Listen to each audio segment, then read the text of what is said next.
So I found this pretty strange too because they said Kaylee was being stalked, right? But what are the odds that you would be stalked by someone that you've never seen or met or known at all?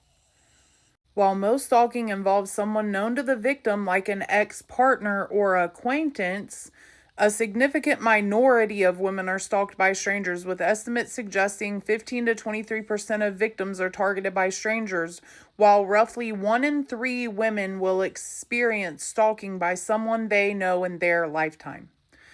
Overall lifetime prevalence, about 1 in 3 women experience stalking in their lifetime. The vast majority, around 78%, are stalked by someone they know, often a current or former intimate partner or an acquaintance.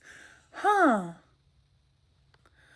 Stranger stalkers. For women, roughly 1 in 4 of the most recent stalking episodes involved a stranger, while other sources putting stranger stalking around 15% of all female victimization. Women are disproportionately targeted by male perpetrators. About 87% of stalkers are male, and women are disproportionately targeted by male perpetrators. In essence, while stranger danger stereotype is common, the reality is that women are far more likely to be stalked by someone they know, but a substantial portion still face stalking from unknown individuals. But we're talking 70 to 80% versus 15%, which I find strange because Ava Woods, I believe it was, or one of the girls that was in the One Night in Idaho documentary, said we never hung out with people from Wazoo. So I just don't know why he would have stalked her or how he would have known where she lived. If the person that really stalked her lived by her, they would probably have a good idea of where she was going. Or if they were friends with her roommates and asked, hey, where's Kaylee going? And they're like, oh, she's at Walmart. And then they show up at Walmart, that's more reasonable sounding to me, at least. Because it was probably someone she once trusted, and maybe the people, if it was an ex-boyfriend, think about it. Nobody would question, like, oh yeah, she went to so and so's house, or she's over here, or she's over there. But if this guy was jealous,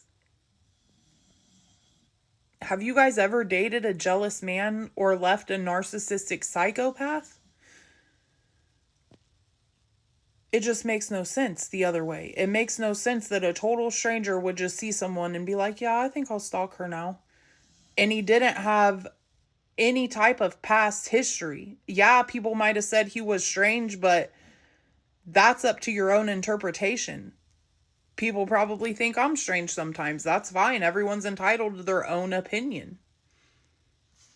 I just truly find it highly unlikely that a total stranger would have had so much rage that they had to disfigure someone's face.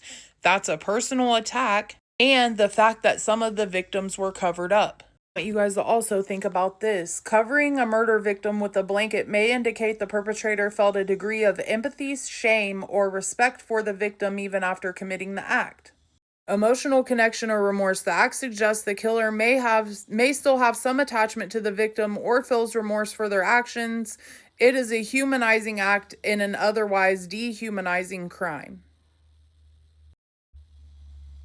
Concealment, and it is a basic attempt to hide the evidence or delay the victim's discovery. The murderer might also cover the victim to avoid confronting the reality of their crime. What happened to Kaylee was highly personal. This didn't come from some random guy. This didn't come from some random person, because a random person that was just stalking someone, I mean, don't you think that the whole motive would have been to sexually assault her or something if it was a stranger and he was just stalking her? Because for sure, nobody that doesn't know someone isn't going to cover them up or have respect or empathy for them. Whoever did this knew her, and that's why it was so personal to Kaylee and Maddie. That's my take.